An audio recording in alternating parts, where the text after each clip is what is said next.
Ready start. सभापति महोदय, ये शब्द मेरे नहीं हैं बल्कि राष्ट्रपिता के हैं। जो लोग आज सरकार में बैठे हुए हैं, क्या वे अपने दिल में सोचेंगे कि यह देशद्रोह शब्द बालकों को अंग्रेजी पढ़ाने के लिए राष्ट्रपिता का कहा हुआ है? आज 54 वर्ष देश को स्वतंत्र हुए हो गए हैं, लेकिन राष्ट्रपिता की इस बात पर आज तक ध्यान नहीं दिया गया है।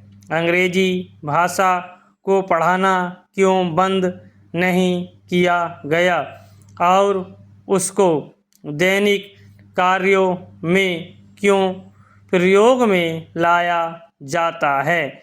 मैं इस बात को कई बार इस सदन में कह चुका हूँ और मैंने इस विधान परिषद की नियमावली में एक वर्ष पहले एक संशोधन भी रखा था, लेकिन मेरा दुर्भाग्य है कि वह संशोधन वर्ष भर से इस सदन में प्रस्तुत नहीं हो सका।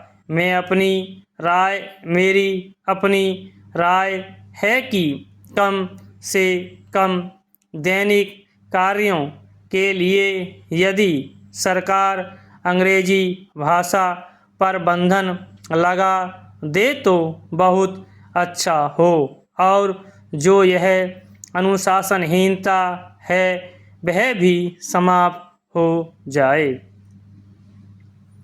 सभापति महोदय, जैसा कि मेरे पुत्र ने कहा, लड़कों के माता पिता अंग्रेजी का प्रयोग करते हैं और उनके शिक्षक भी उसका प्रयोग करते हैं, फिर बालकों पर उसका प्रभाव क्यों नहीं पड़ेगा?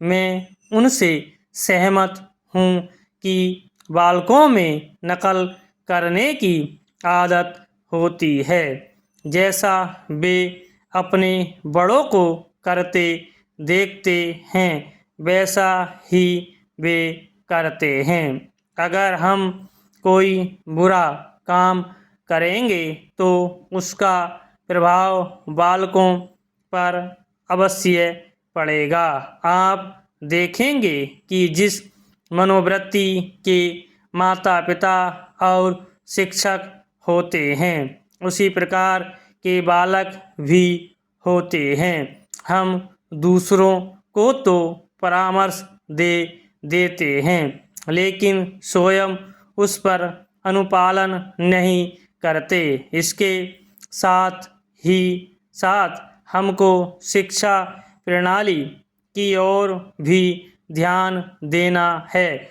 शिक्षा के जिन तरीकों को आजकल अपनाया जा रहा है वे वास्तव में लाभकारी नहीं हैं। सरकार की ओर से इस प्रकार का आदेश होना चाहिए कि 14 वर्ष तक बालकों को अपनी मातृभाषा में ही शिक्षा दी जाएगी और दैनिक कार्यों में भी अंग्रेजी का प्रयोग नहीं होगा।